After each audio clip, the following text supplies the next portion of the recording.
berlendir warna hijau kayak cincau gitu. Nih kalau ada fotonya saya kasih lihat ya, kurang lebih kayak gini airnya. Nah saya bingung ya kenapa om saya tiba-tiba jadi ngambil di sini. Waktu itu kan padahal nyarinya di Tiga Raksa gitu. Karena ternyata om saya ikutan temen ya, jadi dia juga diajak sama temennya ngambil di sini, akhirnya ikut ngambil di sini.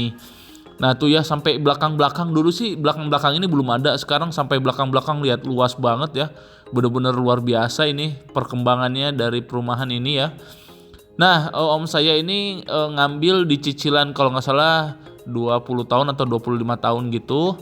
Per bulannya masih di bawah sejuta ya, karena dulu subsidi itu masih di bawah sejuta. Cicilannya tuh kalau nggak salah 800 atau 900 gitu. Pokoknya di bawah 1 juta, dan itu flat sampai lunas. Nah, di sana juga ada perumahan, di mana-mana ada perumahan. Di Rajak ini banyak banget perumahan. Cuman emang saya sih kurang cocok di Rajak itu ya, emang cuacanya aja yang panas ya. Terus airnya yang kurang bagus ya. Tergantung lokasi juga sih, ada juga yang bagus tapi ya namanya deket laut ya, biasanya agak kayak gitu airnya. Mungkin kalau mau bagus harus lebih dalam lagi kali ngebor airnya. Ya mungkin ya. Tapi nggak semuanya ya teman-teman, ada juga mungkin yang lokasinya yang bagus gitu airnya. Karena om saya aja beda 1 blok doang dibandingkan yang lain, rumah om saya parah banget itu ya, sampai berlendir. Jadi emang kadang tergantung hoki-hokian kalian aja sih. Nah itu di sana juga banyak perumahan. Rajek ini ya karena deket laut ya, rata-rata emang kalau udah deket laut tuh agak panas, terus juga curah hujannya lebih sedikit kayaknya ya, karena kadang gua kalau di tempat gua hujan ya pas main kesini tadi hujan enggak di Kota Bumi itu, di Kota Bumi Rajek gitu jarang hujan gitu.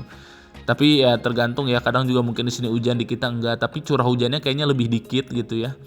Tapi meskipun begitu memang Rajek ini mau nggak mau kita akuin potensial juga ke depannya, karena di daerah sini tuh deket sama Bandara Soekarno Hatta ya. Nah jadi nanti juga katanya mau ada tol, cuman nggak tahu nih tolnya kapan dibangunnya, karena Serpong Balaraja aja sampai sekarang belum jadi. Katanya sih nanti bakal nyambung tuh dari Balaraja sampai ke Bandara Soekarno Hatta tuh ngelewatin Rajek ini. Jadi Serpong Balaraja, Balaraja Soekarno Hatta gitu ya. Jadi nyambung tuh. Cuman nggak tahu ya itu kapan selesainya. Ya kita lihat aja lah, mudah-mudahan kita dikasih umur panjang ya. Nah ini rumah-rumahnya di bawah luas banget, banyak banget sampai ke dalam-dalam ya. Luar biasa teman-teman, saya ngelihat dari atas itu wow, ternyata seluas ini ya, kelihatan dari drone gitu. Bahkan masih ada progres juga tuh, masih ada yang dibangun rumah-rumah barunya. Ya kayaknya sih ini kayaknya pendapat saya pribadi ya. Mungkin om saya juga sebenarnya nyesel nggak nyesel ya ngambil di sini. Karena pertama nyeselnya agak jauh dari mana-mana, apalagi om saya itu bukan kerja di Bandara Soekarno Hatta ya. Kalau kerjanya di bandara mungkin ya lebih enak lah, jadi dekat sama tempat kerja. Tapi om saya itu kerjanya ya bukan di bandara juga, jadi kayaknya nggak terlalu urgent juga gitu buat punya rumah dekat bandara itu. Beliau kerjanya ya agak ke kota-kota gitu, ke Tangerang Kota, kadang ke Jakarta, jadi jauh banget gitu ya, kasihan gitu. Terus kedua juga masalah air ya, air juga kan di sini agak kurang bagus. Cuman ya itulah resikonya kalau ngambil rumah ikut-ikutan temen atau saudara ya. Jadi pelajaran buat teman-teman semua, kalau mau nyari rumah jangan ke bawah hype dari saudara atau dari temen ya, karena ya itu dia, kebutuhan orang tuh beda-beda gitu ya. Kebutuhan orang tuh beda-beda, kita butuh ini, kadang orang lain butuh yang lain gitu. Jadi kita jangan terlalu ikut-ikutan. Nah nih di depan ini ada perumahan lagi ya, di bawah ini perumahan kalau nggak salah Bukit Rajek Green Resident. Nah di depannya itu ada perumahan lagi tuh, Cluster Sofia by Grand Harmony. Nah Cluster Sofia by Grand Harmony itu ya akan saya pantau terus progresnya setiap bulan, tapi saya uploadnya di channel Grand Harmony. Jadi buat teman-teman yang minat atau yang udah ngambil rumah di sana, nah itu silahkan aja cek subscribe channelnya Grand Harmony ya. Jadi saya tuh setiap bulan ke situ. Pasti setiap bulan saya ke situ, meskipun tanggalnya nggak nentu, tapi saya pasti ke sana untuk update progresnya, untuk mantau progresnya gitu. Nah itu ya di bawah itu tuh perumahan Cluster Sofia by Grand Harmony. Jadi ternyata perumahan Cluster Sofia ini berdekatan ya dengan rumah om saya di perumahan yang tadi ya, Mutiara Puri Harmony. Nah di bawah ini perumahan banyak, tapi sebenarnya itu nggak nyatu ya, terpisah juga sebenarnya, ada pembatasnya. Jadi banyak banget lah perumahan di Rajek ini. Tapi ya itu dia, kembali lagi yang masalah perumahan itu ya, om saya tuh di antara keluarga yang lain paling jauh sendiri ya. Jadi kalau mau kumpul-kumpul om saya itu paling susah gitu. Jadi yang lain pada rumahnya di Curug gitu kan. Nah ini di Rajek ya lumayan jauh kan gitu. Jadi kadang kendalanya kalau lagi mau kumpul keluarga karena lokasinya paling jauh sendiri kadang suka susah gitu ya. Itulah resiko ya teman-teman. Jadi kalau teman-teman mau ambil rumah itu dipertimbangin lagi kebutuhan teman-teman gimana gitu ya. Kalau teman-teman kerjanya jauh, cari yang deket stasiun misalkan, biar kalau teman-teman kerja nggak harus naik kendaraan pribadi gitu ya, bisa naik kereta. Atau mungkin teman-teman kerjaannya masih bisa dilalui dengan kendaraan pribadi, pakai motor, pakai mobil gitu. Misalkan kayak di sini deket bandara gitu, ya udah gitu diambil gitu ya. Kalau misalkan agak jauh dari kota gitu rumahnya, tapi teman-teman merasa masih kuat gitu ya untuk akses jalannya, atau bahkan ada akses transportasi umum kayak kereta gitu ya, atau nanti mungkin ada tol, nah itu nggak apa-apa. Jadi intinya harus dipertimbangin lagi sih. Kalau mau ngambil rumah itu jangan ikut-ikutan doang ya, karena dulu juga gue hampir ngambil di perumahan Tiga Raksa itu ya. Perumahannya namanya Puri Adiasa kalau nggak salah. Dulu gue hampir ngambil, cuman nggak jadi. Ya, kalau gue jadi ngambil mungkin sekarang gue masih nyicil tuh ya, sekitar 10 tahun atau 15 tahun, bahkan mungkin 20 tahun. Ya intinya kalau ngambil rumah itu pertimbangin lagi ya teman-teman, terutama untuk lokasi, karena sekalinya salah ngambil rumah di lokasi itu pusing ya. Sekalinya kita salah pilih lokasi itu pasti pusing banget gitu, karena rumah ini bukan setahun 2 tahun gitu, bukan 5 tahun 10 tahun, tapi selamanya. Kita kan tujuan beli rumah ya untuk sampai kita nanti punya anak, punya cucu ya kan. Jadi kalau udah salah lokasi itu pasti udah stres banget sih, pusing gitu ya. Makanya hati-hatilah untuk pilih lokasi. Maksudnya bukan rajek jelek ya, maksudnya sesuaikan dengan kebutuhan. Jangan sampai teman-teman kerjanya misalkan di BSD ngambil di Rajek, kan jauh banget itu ya. Mana nggak ada kereta lagi di Rajek ke BSD, kan nggak ada gitu. Maksudnya gitu, contoh gitu. Jadi jangan sampai maksain gitu ya, ikut-ikutan teman atau saudara. Sesuaikan lagi dengan kebutuhan. Nah, saya mau ada cerita lagi ya, satu lagi dari om saya juga. Jadi adik dari om saya yang ngambil rumah di sini, yang di Rajek ini kan dia punya adik, om saya juga ya. Nah, itu seumuran sama saya, beda setahun lah ya. Nah, beliau itu kan dapat apa ya, istilahnya bantuan dari kantornya. Beliau kerja di Bank Bintaro ya, maksudnya bukan Bank Bintaro, suatu bank swasta di Bintaro. Nah, beliau tuh mau nyari rumah deket sama tempat kerjaan biar enak gitu ya. Dipilihlah di Daru dulu ya, karena di Daru itu kan banyak perumahan dan deket stasiun ya, deket stasiun Daru. Dan dari stasiun Daru itu ke tempat kerjanya Bintaro tuh deket, turun di stasiun Pondok Ranji gitu ya. Pokoknya deket lah, nggak nyampe 1 jam itu udah nyampe gitu ya. Nah, udah saya cariin rumah di sana ya kan, udah saya keliling-keliling bantu cariin rumah. Tahu-tahu dia ngambil di Rajek, teman-teman. Kaget saya, loh kok om jadi ngambil di Rajek? Kan katanya mau di sana deket stasiun.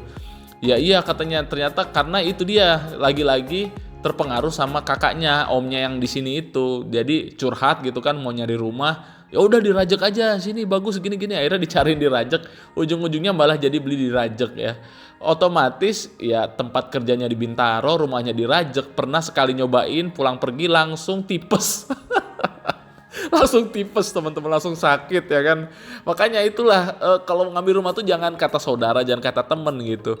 Udah bener di daerah Daru atau Tenjo yang deket stasiun, kan deket tuh ke Bintaro ya, ada stasiunnya juga gitu. Ini malah di Rajek, akhirnya nyobain pulang pergi naik motor langsung tipes teman-teman ya. Itulah fungsinya kita tuh punya pendirian, maksudnya biar nggak gampang terpengaruh sama saudara atau temen ya. Kalau mau ngambil rumah tuh harus ada pendirian gitu, jangan gampang terpengaruh. Akhirnya om saya ini galau ya, akhirnya rumahnya yang di sini nggak ditempatin, disewain, dikontrakin, tapi nggak ada yang ngisi ya. Tadinya dikontrakin cuman nggak pernah lama gitu ya, itu karena kendalanya di airnya kurang bersih, jadi orang nggak ada yang betah ngontrak di situ. Ujung-ujungnya sekarang lagi mau dijual lagi rumahnya, pengen pindah lagi ke arah Daru atau Tenjo gitu. Ya intinya begitulah teman-teman ya, pelajaran yang bisa diambil dari om saya. Om saya kalau nonton maaf ya, yang penting kan gak disebutin nama atau identitasnya. Ini buat pelajaran yang lain aja. Jadi bukan pencemaran nama baik, bukan bukan ngumbar aib juga, enggak, bukan, maksud saya bukan itu, tapi lebih ke pengalamannya yang bisa kita ambil. Jadi kita tuh harus lebih mateng ya untuk menentukan rumah kita tuh mau di mana. Jangan sampai ikut-ikutan, ikut hype atau hanya karena saudara, kata orang, kata temen gitu ya. Jangan sampai kita terbuai lah gitu, terayu oleh omongan-omongan temen gitu atau saudara. Intinya kalau teman-teman udah pengen nentuin rumah di sini, ya udah di sini gitu. Jangan sampai tergoyahkan gitu. Nah, ini aja mungkin bacotan saya di video kali ini ya. Cukup panjang juga nih ngomongnya, jadi kemana-mana. Intinya sih apapun itu ya, pengalaman dari orang lain bisa kita ambil biar kita nggak ngerasain ya, biar kita nggak ngalamin. Jadi orang cerdas itu adalah, orang bijak itu adalah orang yang bisa ngambil pelajaran dari masalah orang lain. Jadi kita nggak harus ngalamin dulu masalah itu baru kita sadar, baru kita belajar. Tapi dari masalah orang lain pun kita bisa ambil pelajaran gitu ya, biar hal itu nggak terjadi sama kita. Jadi intinya begitu aja teman-teman ya. Kalau teman-teman yang rumahnya di Rajek boleh komen ya di bawah, suka dukanya gimana ya, pengalamannya gimana punya rumah di Rajek ya. Boleh tulis-tulis di kolom komentar biar ini ya teman-teman, biar seru, biar rame, biar yang lain juga dapat pelajaran ya.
Feel the ground shaking underneath